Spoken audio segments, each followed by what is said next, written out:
இது share market சக்ஸஸ்லேருந்து Deepak Ravichandran. தொண்டை கொஞ்சம் சரியில்லை, ஒரு வாரமாக கொஞ்சம் ஜுரம்ன்றதால எதுவுமே நான் பண்ணல.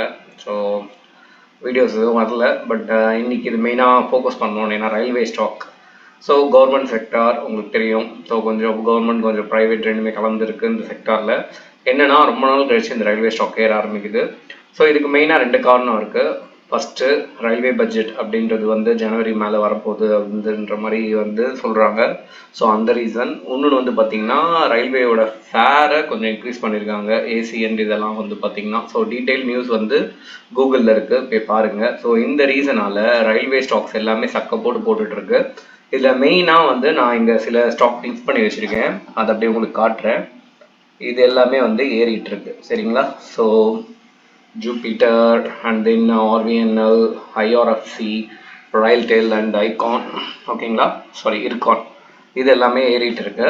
நீங்கள் ஒரு அனலைஸ் பண்ணுங்கள். பட் நான் பார்த்த வரைக்குமே இந்த ஜூபிட்டர் அப்படின்றது வந்து 65% கீழே போயிட்டு இப்போ வந்து நிறைய பேர் இதை அக்குமுலேட் பண்ணுறாங்க. ஸோ ரீசன் இதுதான். இந்த மாதிரி எல்லா ஸ்டாக்குமே அப்படிதான் இருக்குது, சரிங்களா? ஏன்னா வந்து ரயில்வே ஸ்டாக் வந்து நல்ல ஒரு பூம் ஆச்சு.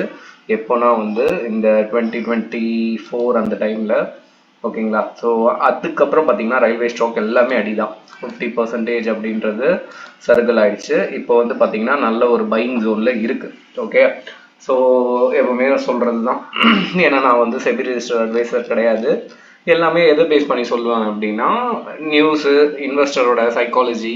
ஸோ இது நடந்ததால் இன்வெஸ்டர் இவ்வளோ பேர் உள்ளே வந்திருக்காங்க, இதால் நீங்கள் வந்து இந்த ஷேரை வந்து பாருங்கள் அப்படின்னு தான் சொல்லுவேன், தவிர்த்து நீங்கள் வந்து பை பண்ணுங்க அப்படின்னு நான் சொல்ல மாட்டேன். ஏன்னா நான் செபி ரிஜிஸ்டர் அட்வைசர் கிடையாது, சரிங்களா? It's only for knowledge purpose. இது என்ன நான் டெய்லியும் சொல்லி தான் ஆகணும், இல்லைனா சட்டப்படி தப்பாயிடுது, ஓகேங்களா? சரி, ஓகே. ஸோ இந்த மாதிரி ஷேர் ரிலேட்டட் நியூஸ் தெரியணும்னு நினச்சிங்கன்னா நீங்கள் நம்ம சேனலை சப்ஸ்கிரைப் பண்ணிக்கோங்க.